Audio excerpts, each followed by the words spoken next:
Okay, hello. Welcome to Meerup Speakup. Okay, so I'll break the conversation a little bit from injustice and my ordeal with the court system to basically a little briefing on um, the humanity and the culture of black people and people of color. Okay, so what I want to start off about is the humanity and subconscious and the conscience of people all over the world. And I usually do like a weekend. And what I do during this weekend is I take the weekend and I basically research and um, observe humanity, behaviors. Okay, and I do this by biographies, watching biographies, um, research, and watching factual channels.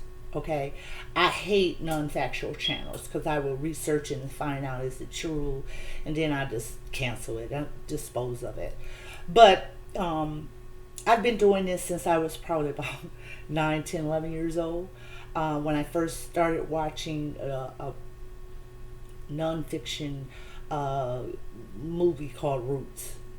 And I know I was so amazed by that I kind of researched it out because I wanted to know, did slavery really start like that? And it became a nonfiction. It was a movie put on that made people think that that's how actual slavery began, but it did not. So once I researched it and everything, I liked the way people are authors basically write the story of people's lives. So that's what made me actually start reading and listening to the biographies and watching the biographies and doing this session where I take weekends and just go through factual information, or I might travel to do it. Because when I travel, I don't travel to see sights. When I traveled to Louisville, I didn't travel to see the sights. I actually went to Louisville to see the biographies and the structure of Muhammad Ali. When I went to different other states, because I've been all over the states, when I went to um, California, I didn't go because I wanted to see the sights.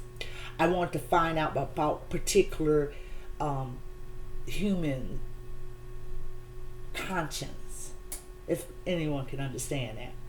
I went because I wanted to find out about the legacy of different actors. Okay, and I wanted to do a research on it by going to the state to find out actually about where that person resided at for the most of the time.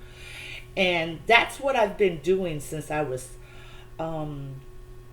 started from listening to the biographies and videos and reading the books to an adult by actually traveling to the cities and the states to find out about people, humanity, and their subconscious and conscience. And I know that sounds kind of weird, but that's what I do on the weekends if I can do it. Um, at this point in time, it's short. So at this point in time, I can't do all the traveling, but I can, do the biographies. Anyway, let's get to the main point here. The main point is that I heard a biography from Mike Tyson, and he's on YouTube, and I just discovered this. I don't really look at YouTube, and this is interest for me at this point in time. But I ran across his website, his podcast, and I believe is Hot Box In. So when I ran across there, I kept listening to this boxing career, basically the whole weekend, and I went from the older boxing eras from 1900s all the way through, and I love boxing, so it was a conscious thing for me to find out about the destitute of how Sugar Ray Robertson, how Jack Johnson, and how Muhammad Ali, which I already knew about Muhammad Ali. I grew up on Muhammad Ali. Float like a butterfly, sting like a bee, because I had that perception of being strong, and it's the first man that I ever heard call himself pretty, and I loved it. But I researched all these boxes, and that included Mike Tyson. So when I searched and I wanted to find out how and why his destitute ended, his life ended up the way it did, and as me searching and listening to the subconscious and the conscious of his reality, he said two things that really caught my eye. And he said, the reason why black men have so many problems with women is because they don't get to know truly the black woman. And that was fantastic to me, and I'm going to tell you why.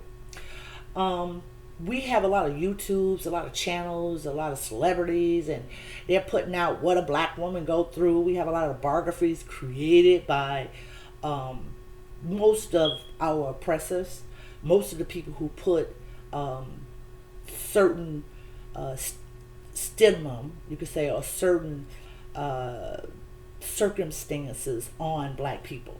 But we never really truly get a realistic biography. We always get people who's talking about the history of black women, the history of what they put in their podcast or website of how they felt that black woman was, or how they felt that black women conquered and became millionaire. And you hear these biographies thrown together, and you really truly don't get the realness of why and how a woman came from poverty and really increased to the point of her personal life. Okay, you always hear about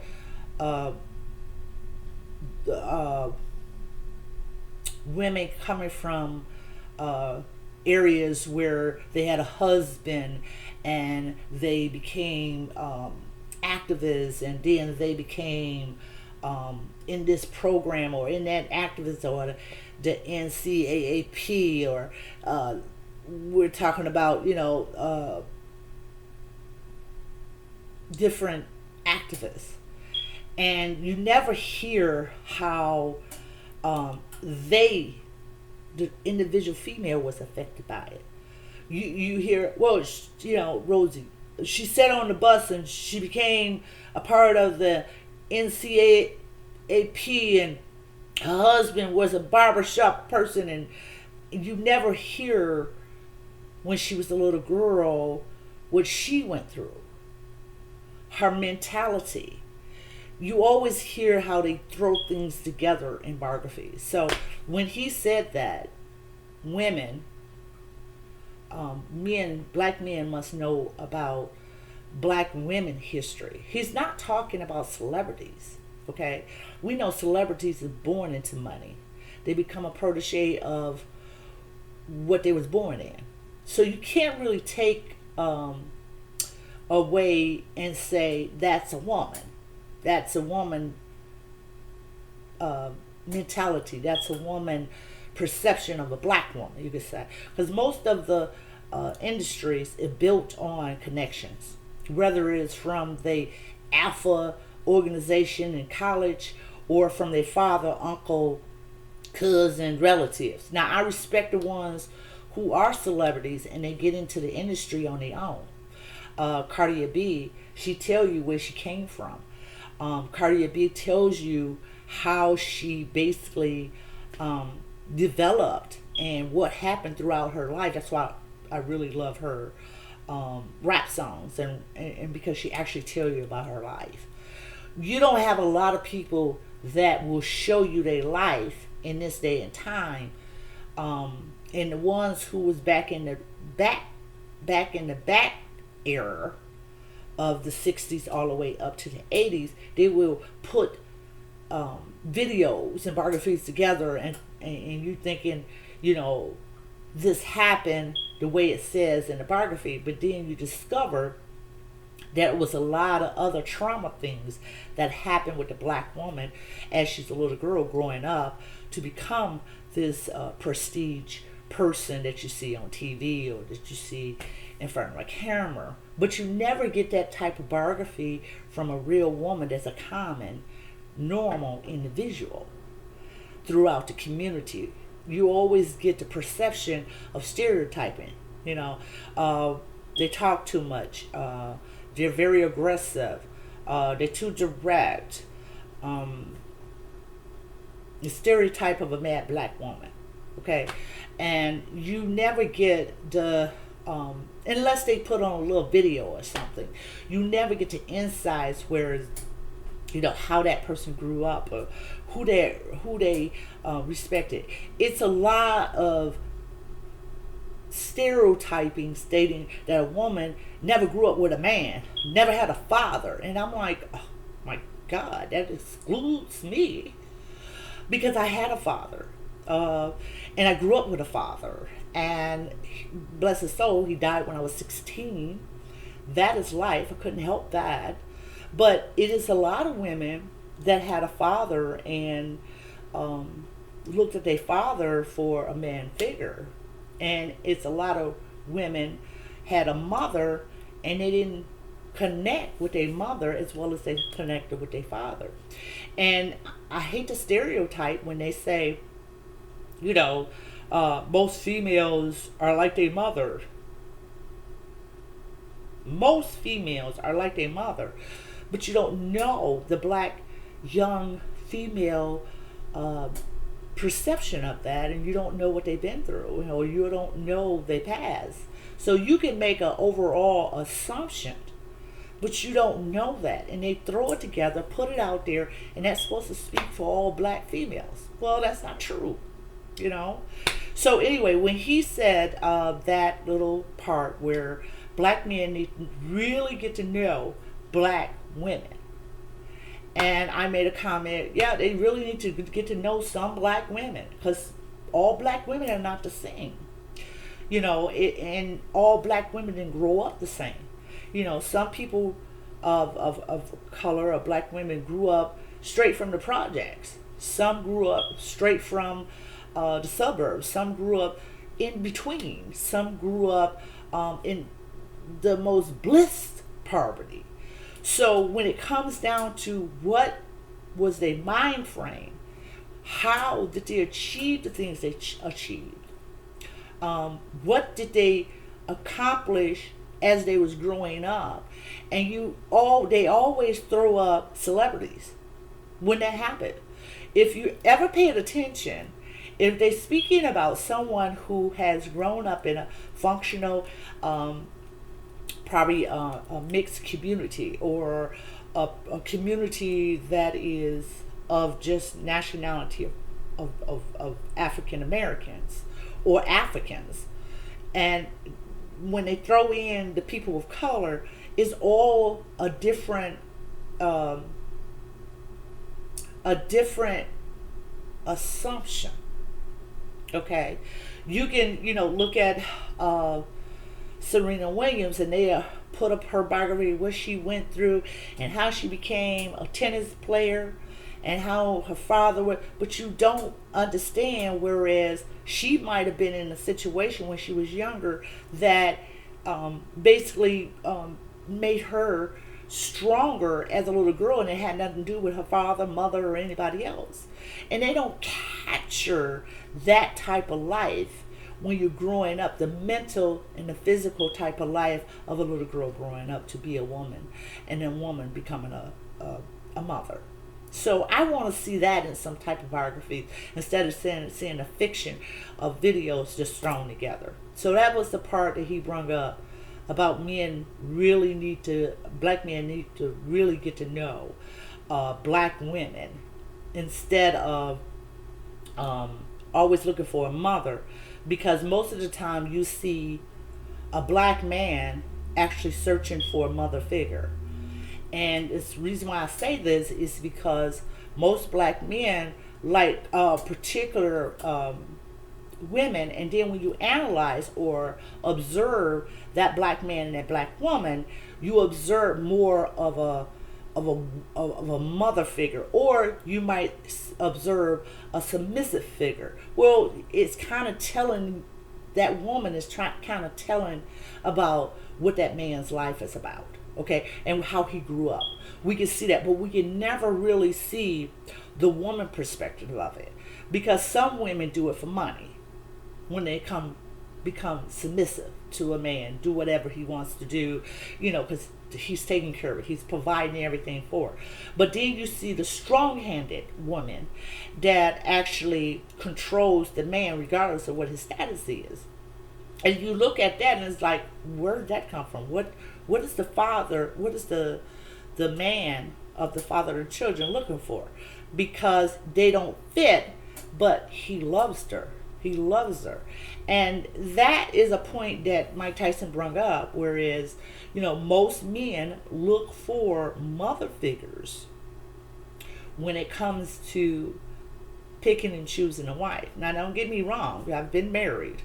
But the whole point is that I have seen that myself, and I can piggyback back on it and say, the reason why I make certain comments when it comes to different websites or podcasts is because when I say, a lot of black men have issues, mother issues. And the reason why I say that, and you'll hear me say it in this video YouTube site, that I wear these rings because I don't have time to raise children. And what I meant by that is that the ordeal of a man is looking for his mother figure is true. Because I've been in relationships, been married, and basically I'm looking for also a father figure because my father died at 16. But I'm not looking for a father. Okay, and there's a difference. When you're looking for father figure compared to looking for actual father. And I believe at this point in time, the different perceptions of it is the young men or the older men of color or black men are actually looking for a mother figure. They're looking for somebody to be stern with them, tell them what to do, how to do it, when to do it, and basically when they wants to do what they want to do, then they want you to be submissive, okay? And that's not equal. That's not a part where you're going to hold on to a wife. I'll put it like that. And similar in that, what he was saying, whereas most men was looking for a mother figure, and that's what I found in my marriage. His mother actually died at a young age, and I found out later that he was actually stating, all this stuff, and basically found out that's what he was looking for. He was looking for a mother figure, a sister figure, someone who can control him, to tell him what to do. And I know I'm gonna have a lot of men gonna say, "Oh, that's wrong. I ain't looking." But you have to analyze yourself.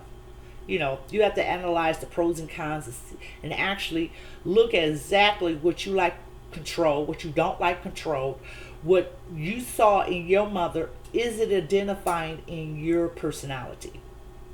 Okay, so this is not going to be a long brief. I'm just going to put this in here because it caught my attention on the Mike Tyson podcast.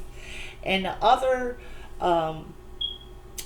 thing that he said that caught my attention was humble. He was with a rapper. I really truly don't know the rapper's name, but he was trying to explain to a rapper, because the rapper was under the assumption that humble, and that's basically what they was talking about, being humble. And he was under the pressure that humble meant just, I'm giving you your respect. I'm going to be humble and I'm going to give you your respect. Well, in a sense, I can see how a lot of people can misconstrue that. because it's been said in the old factor. It's been said in from older people. And as we go from generation to generation, older people always say, I'm very humbled. You have representatives that say, I'm very humbled. You have stars and different people of different nationalities when it comes to receiving plaques, awards, and different things like that, and say, I'm very humbled. You have state representatives, I'm very humbled. Okay? But when I heard that word, and this is when I was younger, and I'm like, oh my God. Now, if it was activists, Martin Luther King, if it was a great person of the world, steam like a bee, float like a butterfly, Muhammad Ali, or if it was, 1964 march of activists, leaders who put their lives on the line, or leaders who basically tried to put the words out here and demonstrate to us we don't have to do something that's against our religion or love of life, then I can understand being humbled. Okay? I will be humbled. I've always was humbled to my father because he was a leader. I was always humbled to people who led me down a beautiful way of thinking in life, who gave me the energy and the strength to continue on to be myself. So I can understand the humbleness there.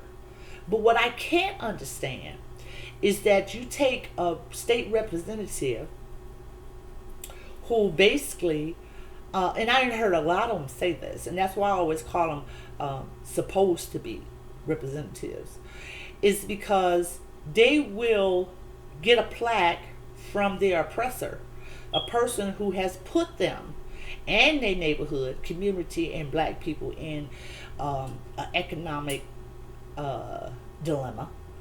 And they will say to this oppressor, I'm very humble to you. And I'm looking at them like, what? And I heard a representative say this, I think it was about 2 years ago, and I got really mad. I think I was on a website, Facebook. I got really mad and I just went off on him. You know what humble mean and blah, blah, blah. This is your oppressor. He didn't put you in this situation. And a lot of people was like, what are you talking about? He's just saying he respect the person because the person was there. He just saying that he, appreciate. He did. And I'm like, these people really know what humble means? Humble, actually, the definition that Mike Tyson used, and I was so glad. I was like, thank you. Thank you. That's what humble really means. Humble means I have no value in myself. I give you all the value of respect, of being the upper or the best human. Humbled means that I have no sight is being honored for what I did. I give you my honorability. That means that I give you the respect and the morals of principles because I have none. So I humble myself to you. That's what humble means. And when he said it, I was like, excuse me. When he said it, I was like, oh my God, okay. Because a lot of people take that word and use it, and we have people who has put different cultures and different communities and different urban sections in a crisis. They gave them bits and pieces and make them fight for more bits and pieces.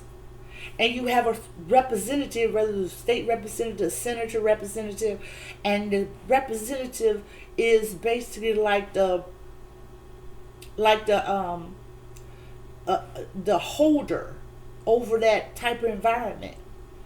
And it's like, to me, and this is going to be really horrible to think about this, but it's like having a bunch of little puppies and you throwing out the little bits to them and they fighting for it, and you keep throwing out the bits because you don't want to give them the plate, the big bowl of food right now, because you know they eat it all up. So you keep throwing out little pebbles to these little puppies, and they keep fighting over these little pebbles. Which one going to get it? Which one going to be successful? Which one going to be recognized? And you have an overseer, which is the representative that's doing this. And then the ones who instructed him, which is the oppressor, he gives the representative a plaque and say, I think you're doing real good with your community, and I think you kept them in a place. You do excellent work, and here's the plaque. And then the representative say, I'm very humbled to receive this. And I'm like, what? I mean, in other different nationalities or the races, you find their representative will give them the whole yard. That means everything they deserve. But you have representatives in the black community that will give pieces. And they will throw them out to the puppies. And the puppies is trying to fight to get that one piece. They're trying to fight to get that one piece. And the representatives sit back and watch this happen because he was instructed by the overseer to make that happen. He was instructed by the oppressor to make that happen. And then this is what the new millenniums are talking about. And then you have these representatives that could give that big bowl of food. And we'll put it in just a paraphrase here, that can give everything that that neighborhood or community needs. But they don't, because they don't want them to enhance themselves for the bigger game. So they throw them out pieces like niblets you're throwing to puppies. And you see them fighting. You see them fighting, trying to get that one little piece, when the representative could have gave them the whole bowl and let all of them eat at a pace of each bowl, so each one can get the right substance or the right nutrition they need. But you don't find that in majority of the urban communities. So when he said to humbleness, and I'm like, that's why I get so mad when I hear a representative being humble and saying he's humble to the oppressor, and the oppressor then told you to be an overseer of these communities and throw them bits and pieces instead of giving them the whole bowl. So humbleness actually means that I'm humbling myself to you because you're better than me, and that therefore I deserve no respect. I deserve no recognition to the point above you. That's what humble means. So when I hear a representative say that, I'm like, what? You are humble to the oppressor who's telling you, basically instructing you to give bits and pieces to your urban community or to the people who you represent? You humble to him? That means that you're so humble that you feel grateful that this oppressor is giving you a chance to destruct this community. And this is how you stay in office, because you're humble. And people don't understand that. So when I looked at the situation of it, and I said to myself, I said, yeah, we should be humble to the President of the United States, today's President Trump. You know why we should be humble? Because the President has one thing no one else has. When he compared himself to Abraham Lincoln, I don't think a lot of people understand this. He didn't compare himself to Abraham Lincoln to say, I only done everything that's possible in the black community. besides Abraham Lincoln. I've been more to the black community in this besides perhaps Abraham Lincoln. He didn't mean that by economy. He didn't mean that he was giving you jobs. He didn't mean because all the jobs that you're getting now is from the last administration. But he didn't mean that. What he meant, and if you ask him, he probably will tell you. He probably would tell you. He meant when he sized himself up to Abraham Lincoln that he gave the black community more than the perception of Abraham Lincoln. What he meant is that he gave you continued freedom because he could write an order to take that economic freedom from you. So he continued to give you freedom economically and physically because he could write an order to keep you in your place. And I don't think a lot of people looked or understood or listened actually to what the president was saying. I think they took it off. Oh, he's giving us jobs. He's giving us money. No. If you sit down and actually ask Trump, because he's very direct, what he meant by that, what he's basically saying, we know the opposite. Abraham Lincoln gave us our freedom. Okay? We did the economy. We did the labor. But Abraham Lincoln gave us our freedom to do so. So when a man compares himself to another man, he's not comparing himself on the strength of economics because we created the economics. So different things that occurred in the Abraham Lincoln era did not just happen because of Abraham Lincoln. You had to put it to work for it to happen. But what the president is basically comparing himself to is he basically probably didn't do what people was asking him to do. And that's basically economically enslaved the blacks. So when he said, I did more for the black community besides Abraham Lincoln, he's not talking about jobs because you have none. You have places you work, but you don't have career jobs. You have Burger King and car dealer shop and warehouses and cashiers and Walmarts. You have no career jobs. CEO.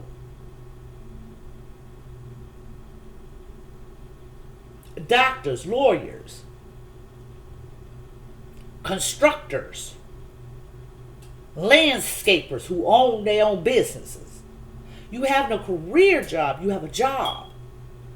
So when he says he felt that he did more for the black community besides Abraham Lincoln, what he's talking about is not taking away your freedom, not taking away your economic freedom, not giving the little bits and pieces that you have away to someone else. That's exactly what he means by that. So it's just that when it comes down to being humble, at that point in time, I could say, yes, I'm humble, because he could have signed an order that took away took away our freedom and enslaved us with a poverty of economics. With the bits and pieces that we was getting, he could have took away them. That's what I mean. The little bits and pieces you're getting, when you're throwing out the little niblets for the puppies, and the puppies is all running, trying to get on top of each one to be better.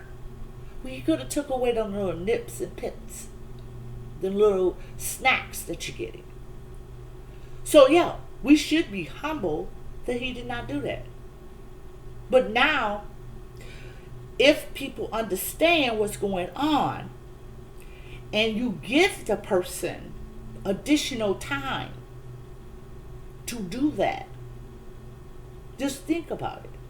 If this person built a wall to keep people out, when they're traveling from destitute countries that want to kill them, or they're running from a life of poverty where people are trafficking them, selling them, using, abusing them. And he builds a wall to stop them, or put them in detainers to send them back, because he has no humanity or caring about what they're going through. But he's the president of the United States of America. When you have a president that sent in anonymous troops to a city like Chicago, where you have already violence, and now you're going to send in anonymous troops, basically the ones who is supremacists, white supremacists, where they carry AK-47s and don't care about killing a person of color. But they're anonymous. They have no accountability. So you're going to send these people into an already disturbed city to maintain it. What do you think going to happen? It's going to be chaos.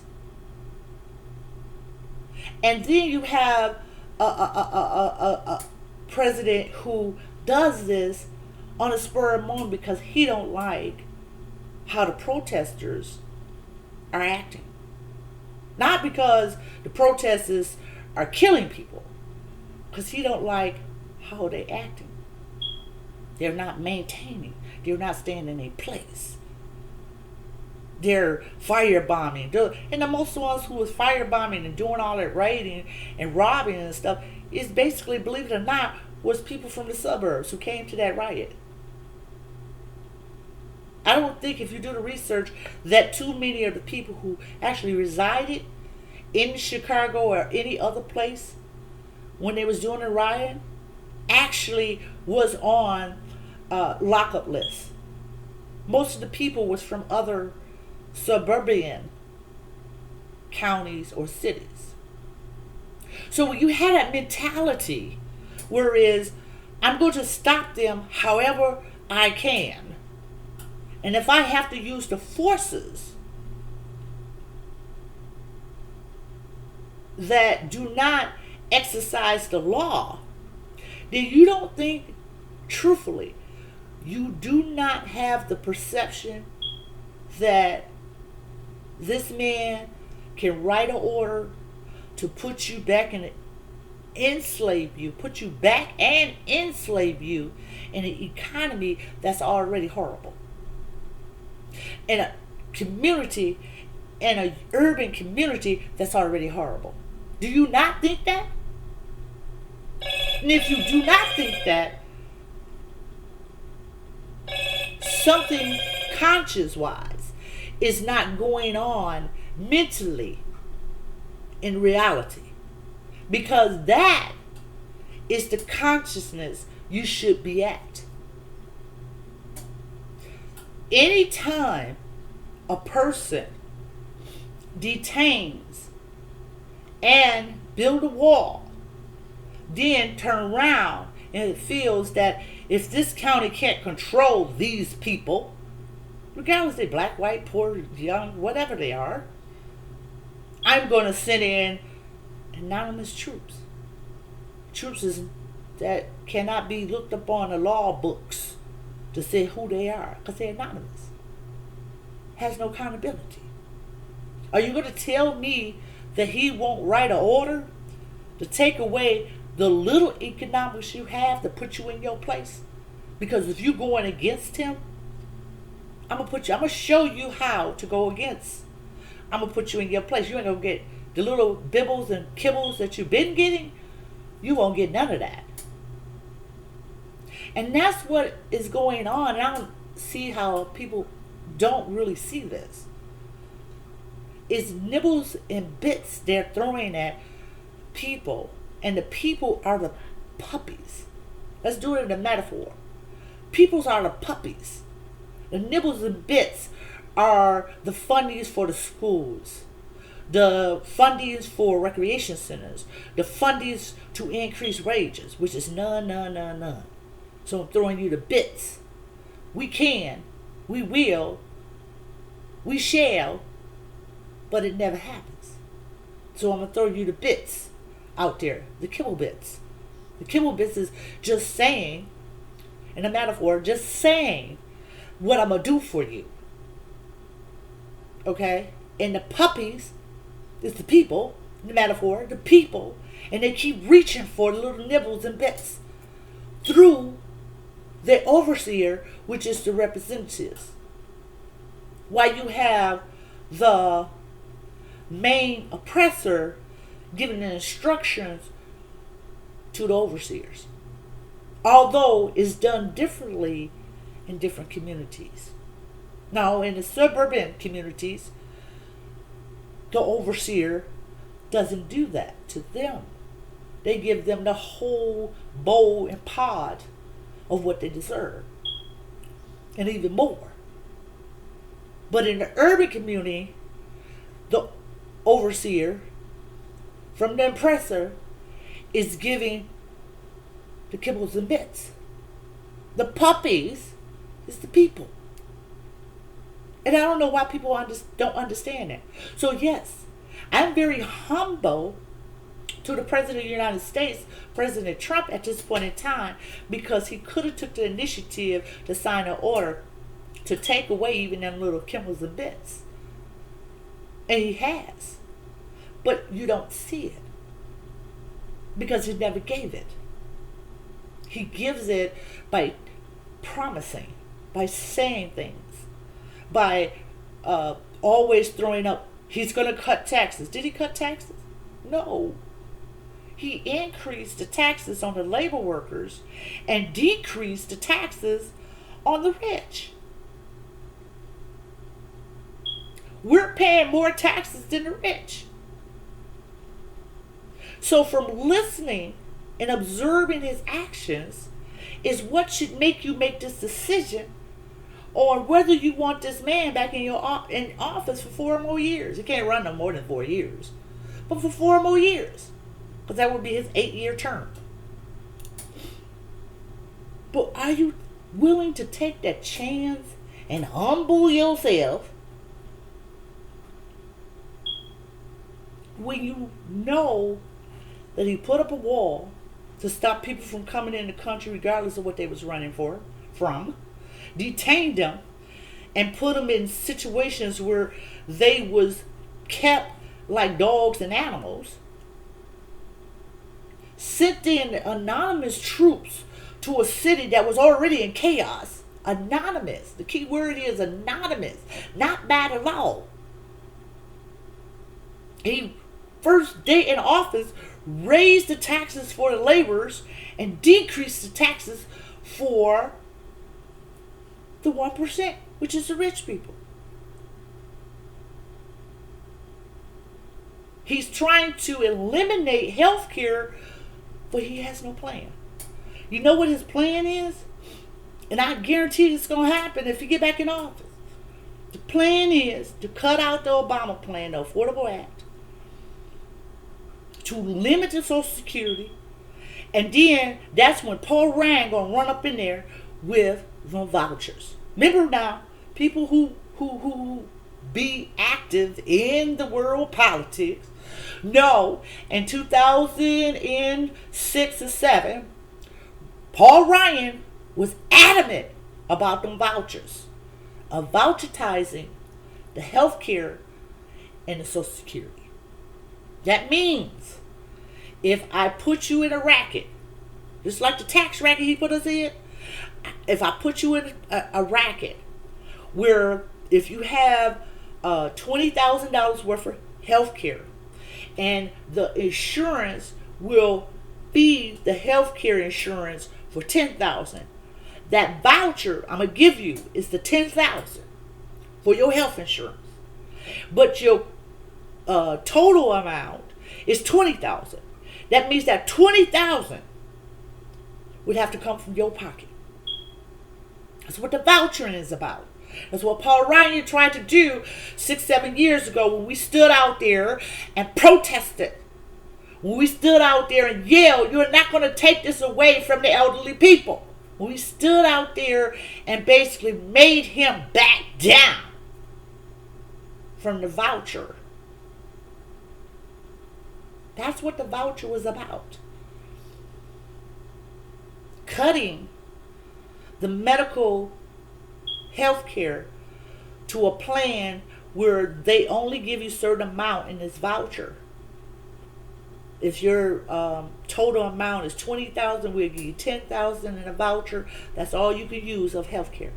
The rest of it comes from your pocket. These are people who have Social Security.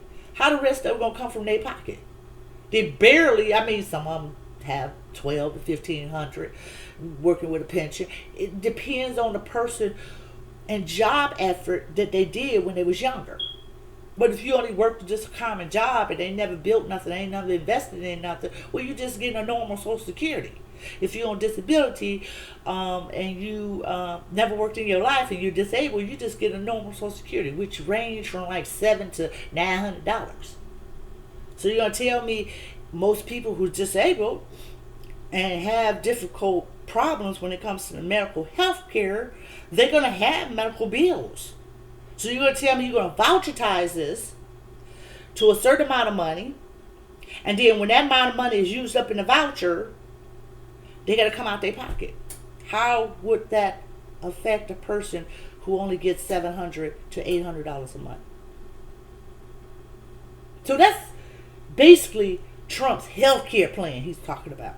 But he's not going to tell you that. But if you're listening to how the Paul Ryan representative created his voucher, he's never thrown it away. He's always been active in it. He tried to do it in 2012. He continues to try to push that voucher. So just think about, now he has a man in office that he can basically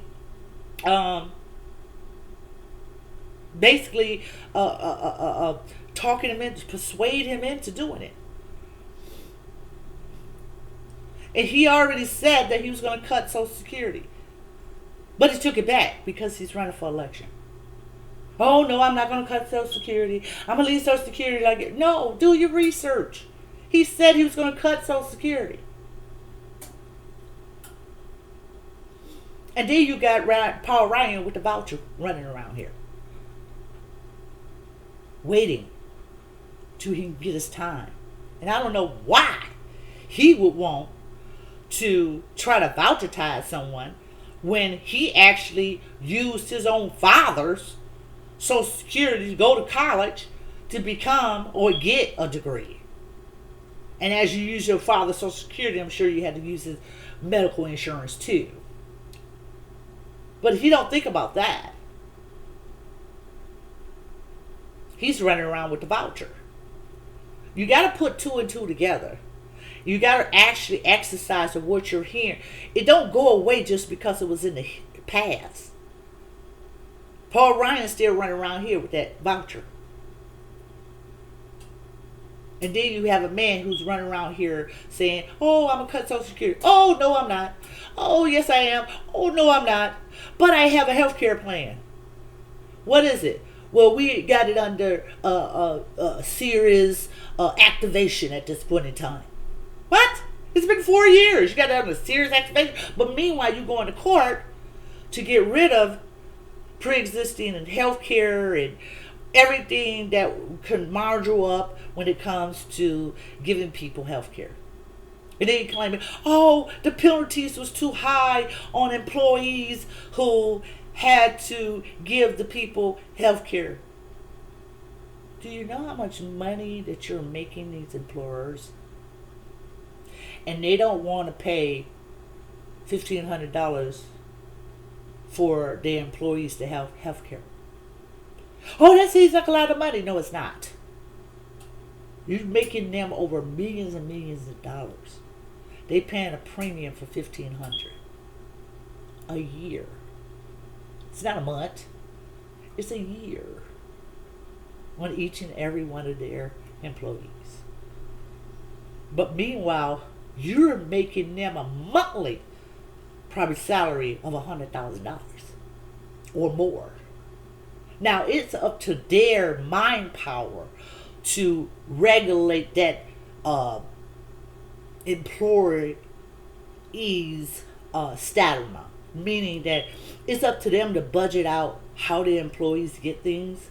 how many employees. You have too many employees, then that's why you feel guilty of paying $1,500 a month. A year for the individual to have health care. Maybe you should go back and re-exercise of what you really need and what you don't need. But don't blame it on the employees, because they're the one making you that $100,000 a month. And this is what he's talking about when he said they penalize the employer too much. We're talking about the $1,500 a year they have to pay for insurance for their employer, the employee. That's what he's talking about. That's what most of them is talking about. If I have to pay basically $252 a year. Okay, I kind of remove down the insurance for my employee to make sure they have insurance. At least the normal medical insurance. Go to the doctor, get a physical, different things like that. Now, when it comes to surgical and all that stuff, you have to budget it out. You have to make sure that you're capable as a business person to afford that. Or otherwise, you may can't afford that employee. But that's exactly what Trump is talking about when he said the employer is paying too much in penalties. He's talking about paying for your insurance once a year. The employer plan for your insurance once a year. And they may have to pay $1,500 to $2,000 each year for each employee.